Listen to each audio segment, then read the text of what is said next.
Don't do anything I wouldn't do. With the coming of Dean Moriarty began the part of my life you could call my life on the road. You finally got on that old road. He does not feel responsibility towards others. But Dean gives everyone a damn good time just being himself. He gives illusions, tricks. A line from On the Road that comes to mind. Well, the last line is nice. I remember Dean Moriarty. But my favorite is, "Whither goest thou, America, in thy shiny car at night?"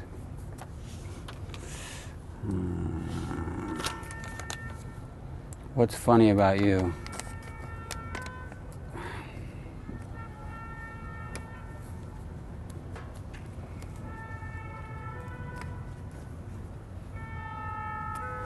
I'll let someone else decide. Improvisation. Okay if you know what you're doing.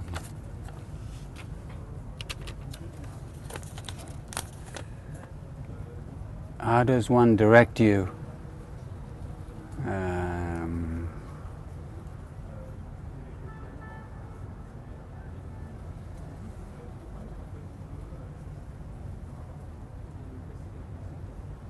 Give me permission to make mistakes.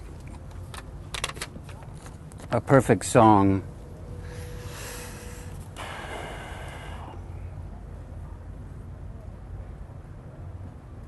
Depends on the person, depends on the moment.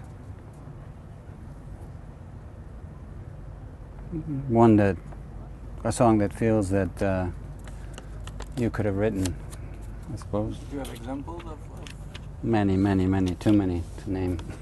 Can you name a few? Name a song.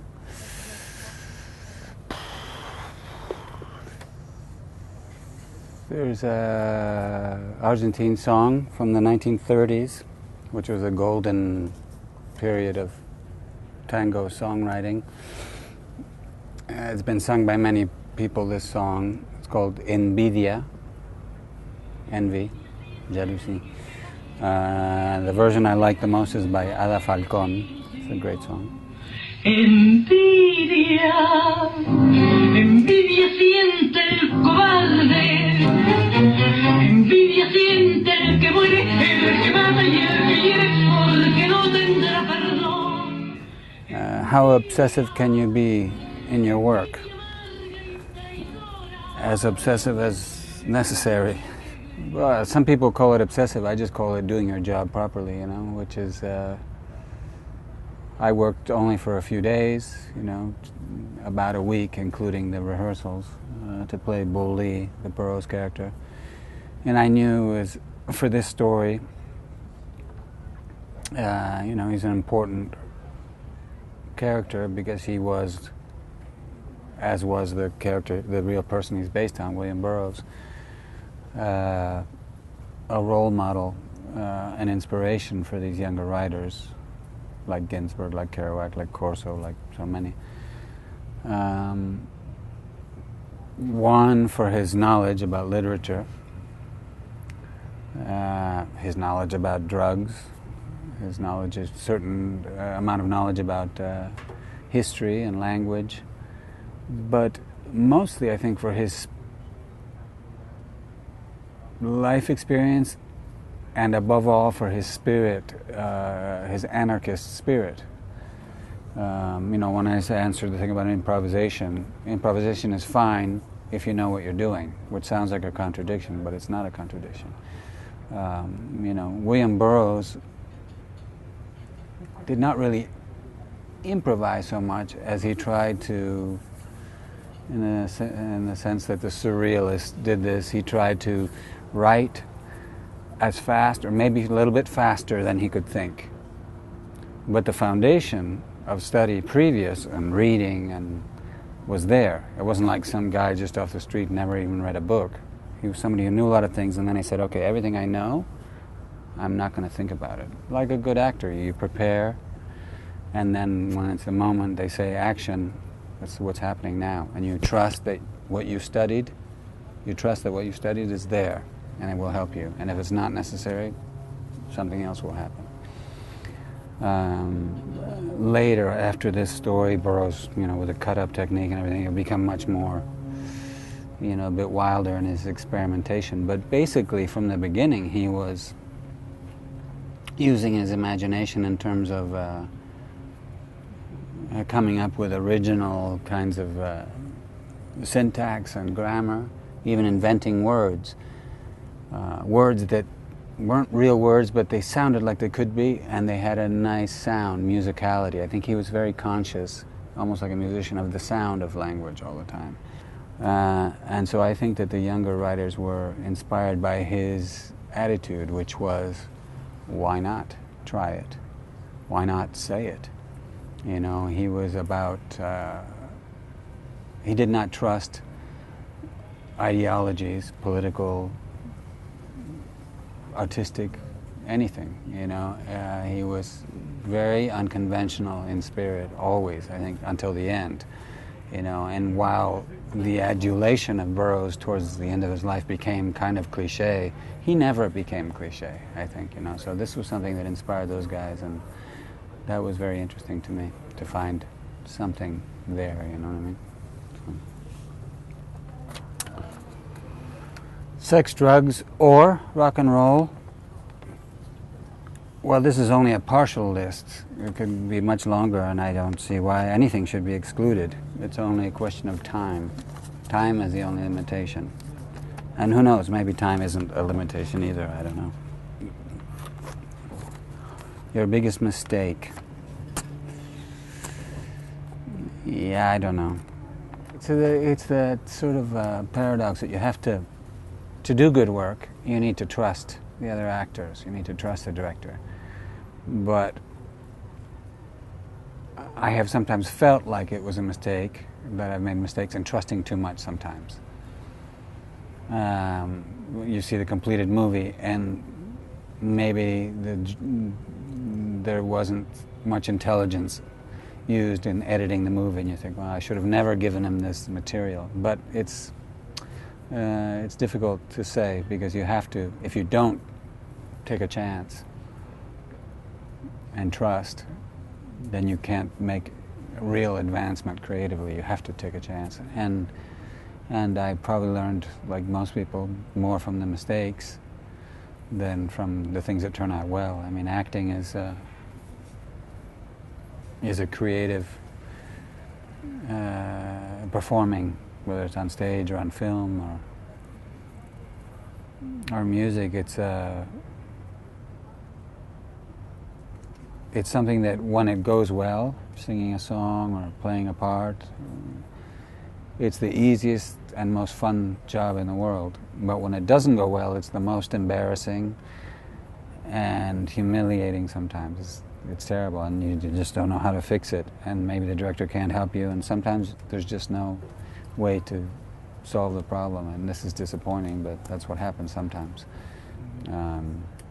When Walter Salles offered me the part of Bully, I was finishing shooting with Cronenberg, Dangerous Method, and I said, I don't think I have time to prepare it properly, and I also have gained a lot of weight for this movie, and I don't think I can get ready in time. But Walter's said, no, I think you can do it. It doesn't matter. It's a version of the, you can look any way you want, and I want you because of your ideas and the way you seem to approach your work. And I thought, okay, well, I'll try, and I'm glad I did it. Some poetry verses which carry you through life. I don't know. Too many. I don't want to single one out. There was something I read that Burroughs said. It's not a poem, but he said, well,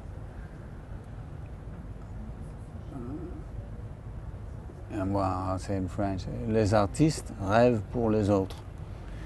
It was part of a quote of his. And I have a slight problem with it because I think that everybody is an artist, basically.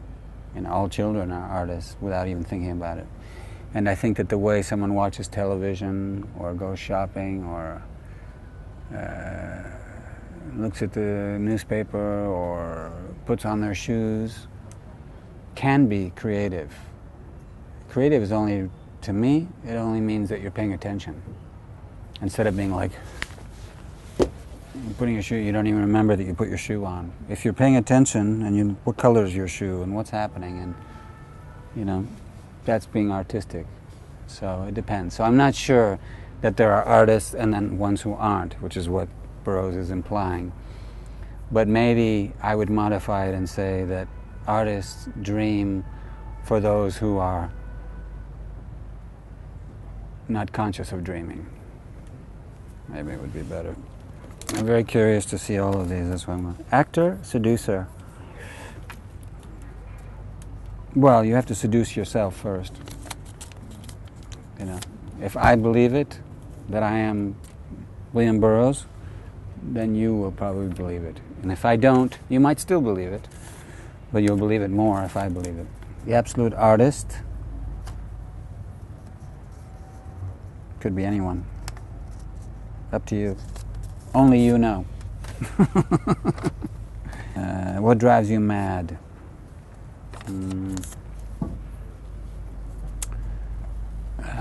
Lying and cruelty and avarice.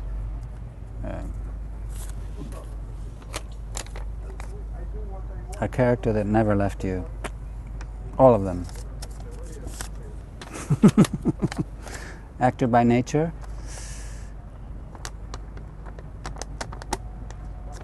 I don't know. Not sure. It was something I was curious about, but not until quite late. And it was something I would have never imagined trying in front of anybody I knew. So in high school, you know what I mean? So probably not. Curious by nature. To be a good actor, it's probably helpful to be curious about the world around you, you know? I mean, I've always been curious about other cultures and languages and different ways of thinking, probably as a result of traveling a lot as a kid. And, you know, like many actors, I had an itinerant childhood. And this probably helped. And I'm comfortable acting because I get to keep traveling all the time, also here, you know. So. The time that remains, I will make the most of. I'm increasingly aware, as is natural at my age, that it's very limited. And, yeah, parents are older, they're not as sharp mentally or physically. Many friends have died.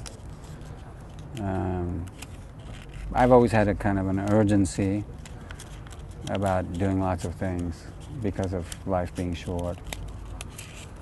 I'm a little less angry about it now. When I was a little boy, when I first began to realize, which is quite young, 4 or 5, I don't know, when I first realized that you die, I was not afraid, I was just angry about it. And I stayed like that for a long time. And occasionally I resent it, but mostly I'm thinking it's a reminder, okay, keep going. Well, thank you very much. Thank you. Thank you. Merci beaucoup.